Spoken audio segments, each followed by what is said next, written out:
इस बीच दोस्तों बड़ी खबर निकलकर सामने आ रही है। झारखंड की राजधानी रांची पुराना विधानसभा जो है वो उसी के परिसर में जो डुमरी विधायक जयराम कुमार महतो हैं, झेलम पार्टी के सुप्रीमो, वो एक दिवसीय निर्जला उपवास पर बैठे हुए हैं। यानी कि वो भी अन्न पूरी तरीके से त्याग किए हैं एक दिन के लिए। ना वो खाएंगे और ना फिर वो पिएंगे पानी किसी प्रकार की। तो वो एक तरीके से कहा जाए तो जेपीएससी और जेएसएससी जो एग्जाम को लेकर के पेपर लीक्स वाला जो मामला है, पीटी एग्जाम में जो कुछ गड़बड़ियां हुई है और जो स्टूडेंट जो छात्र के साथ इस तरीके के अन्याय हुई है, उसके विरुद्ध वो छात्रों के समर्थन में इस तरीके से वो निकलकर सामने आए हैं। और उन्हीं के पार्टी के एक मेंबर और पूर्व प्रत्याशी भी रह चुके हैं, लोकसभा के भी विधानसभा के भी, जो देवेंद्र नाथ महतो जी है, वो तो लगभग 13 से 14 दिन उनका होने चला है। यानी कि पूरी तरीके से छात्रों को लेकर के, और 6 या 7 दिन ऐसा होता होगा, 10 दिन के ऑलमोस्ट होने चला है, वो भी भूख हड़ताल पर बैठे हुए हैं। तो अब तक की बड़ी खबर निकलकर सामने ये आ रही है, और पूरा देखिएगा, इस वीडियो को आप पूरा देखिएगा। इसी वीडियो के अंदर में आप लोगों को पता चलेगा कि जो झेलम पार्टी के सुप्रीमो है माननीय डुमरी विधायक जयराम कुमार महतो, वो आपको पता होगा कि विधानसभा में जो है वो मानसून सत्र भी चल रही है। तो मानसून सत्र के दौरान वो टी शर्ट पर ईडी और सीबीआई को लेकर के जांच की एक तरीके से पूरा मतलब एक कॉन्सेप्ट वो लेकर के चलते हैं। किसी प्रकार की अगर कोई गलतियां होती है और अगर किसी का समर्थन देना रहता है तो वो टी शर्ट पहनकर आते हैं, बाज़ाब्ता उसमें प्रिंटिंग करवा देते हैं ताकि लोगों की नजरें पड़ेगी और फिर उस चीज को वो देख पाएंगे, प्रॉपर हाईलाइट कर देते हैं। तो यहाँ पर जो जेपीएससी और जेएसएससी एग्जाम को लेकर के अभी जो आंदोलन पर जो है वो छात्र वहां पर रांची में इकट्ठा हुए हैं, उस चीज को देखते हुए पुराना विधानसभा के परिसर पर जो एक दिवसीय निर्जला उपवास पर बैठे हुए हैं जयराम कुमार महतो, उनका क्या कुछ कहना है, मैसेज क्या दे रहे हैं स्टूडेंट को लेकर के, सरकार को, और आगे उनको क्या करना है जांच को लेकर के, अन्य कई प्रकार की वो बातें करते हुए नजर आए हैं। तो आप लोगों के सामने उनका वीडियो में प्ले करने वाला हूँ, वीडियो में आप लोगों को दिखाने वाला हूँ, जिससे आप लोगों को पता चलेगा और वो चीज आप लोग जान पाएंगे।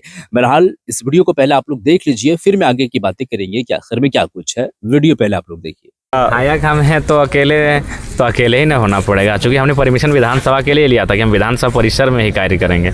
तो बाकी लोगों को तो यहाँ अलाउड नहीं किया जाएगा ना, मैंने भूख हड़ताल के लिए या फिर अनशन के लिए। यहाँ विधायक ही कर सकते हैं।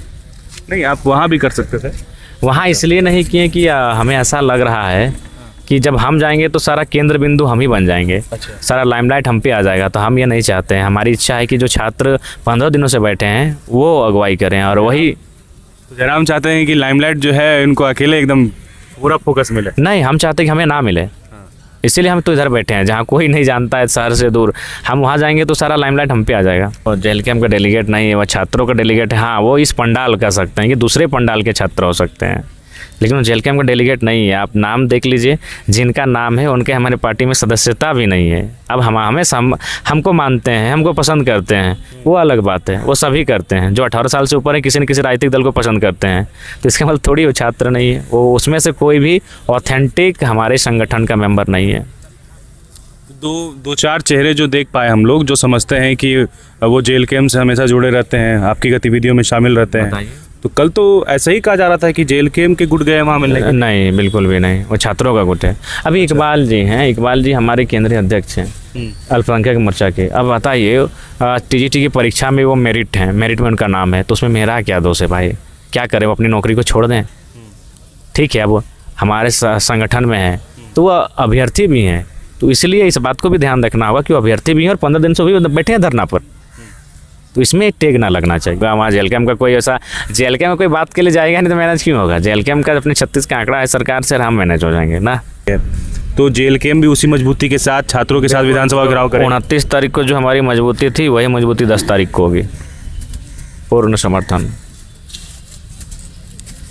कल विधानसभा घेराव में आप लोग रहेंगे? बिल्कुल रहेंगे, साथ में रहेंगे। अच्छा, आपको क्या लग रहा है, जो सरकार जो डेलीगेट्स की सरकार की जो डेलीगेट्स सबसे मिल रही है, झेलम इसको कैसे देख रहा है? क्या वो सही निर्णय है? नहीं, झेलम सरकार जो है भ्रम की स्थिति में ला रही है। वो जैसे ही हमको वार्ता में बुला रही है, वो अपने हितैषी छात्र संगठनों को वार्ता में बुला रही है। ऐसे में बात नहीं बनेगी। बात उन्हीं से की जाए जो 15 दिनों से धरने पर हैं, जिन्होंने बारिश झेला है, जिन्होंने तकलीफ झेला है, जिन्होंने पीड़ा को झेला है, आप उनको बुलाइए, ये काम ना किया जाए।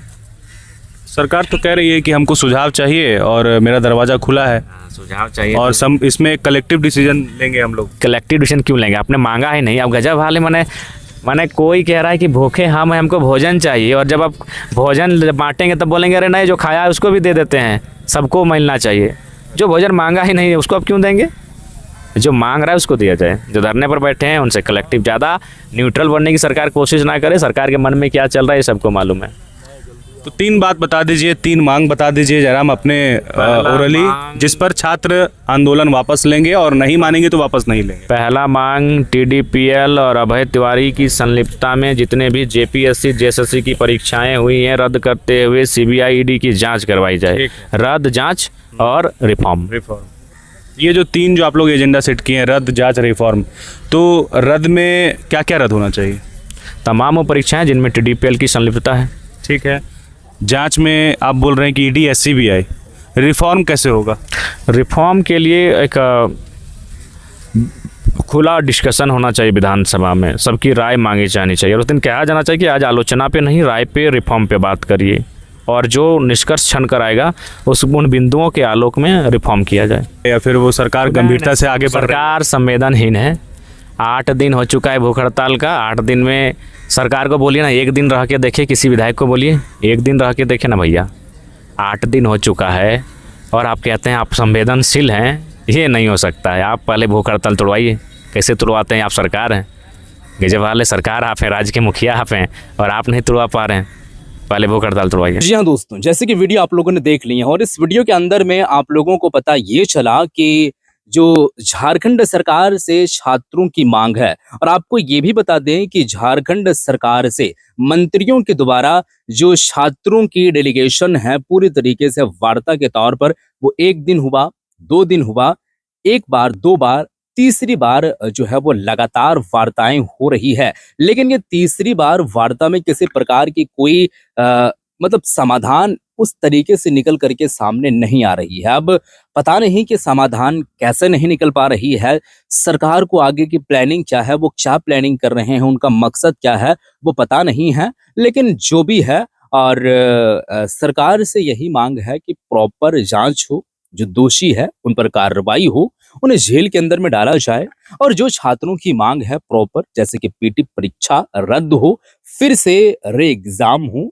और उस एग्जाम में पूरी तरीके से जो गलत तरीके से उसको सीट को कैप्चर करने की कोशिश किए हैं उसको उस चीज से हटाया जाए। फिर से एग्जाम जब होगा तो प्रॉपर जो सही मायनों में रिजल्ट जिसका आएगा, नौकरी उन्हीं का होना चाहिए। प्रॉपर जो एक तरीके से छात्रों की मांग होती है वो आप लोगों को पता है। पिछले दिनों आप लोगों को पता चला कि जंतर मंतर पर जो प्रोटेस्ट चल रही थी छात्रों की, वो मांग भी पूरी किए गए। जो केंद्रीय शिक्षा मंत्री जो है, आप लोगों को पता है कि जो जंतर मंतर पर हुआ है धर्मेंद्र प्रधान का, वो इस्तीफा दे चुके हैं। फिर से नए उसके जगह पर शिक्षा मंत्री को जो है वो नियुक्ति दिया गया है।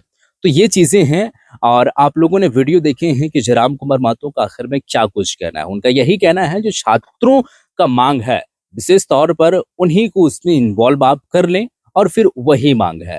हालांकि कई ऐसे तरीके से बातें निकलकर सामने आ रही है, और कई ऐसे लोग ये बात को सोच रहे होंगे कि सरकार से सेटलमेंट का मामला तो समझ जो है वो सामने नहीं आ रही है। जो अभी सत्ता पर हैं JMM और JLKM, तो ये लोगों का कहना है। आपको बता दें कि आखिर में जयराम कुमार महतो इस चीज को भी बात करते नजर आए हैं कि हम लोगों का जब 36 का आंकड़ा चलता है तो सेटलमेंट का किसी तरीके से कोई बात ही नहीं है। बहरहाल जो भी है उसके बारे में मैं कुछ नहीं कहूंगा, वो बात आपको पता है, और आप आखिर में आप लोग बातें भी सुने हैं। तो इन सब सारे बातों को लेकर के जैसे जयराम कुमार महतो जो बात कहते नजर आ रहे हैं छात्रों के हित में, और भी तो इन सब सारी चीजों को देखते हुए आप लोगों का क्या कुछ कहना है, आप क्या कुछ कहना चाहते हैं, कमेंट सेक्शन में कमेंट करके जरूर बताइएगा, और इस वीडियो को शेयर कर दीजिएगा। मिलते हैं फिर एक नई वीडियो के साथ, तब तक के लिए खुदा हाफिज।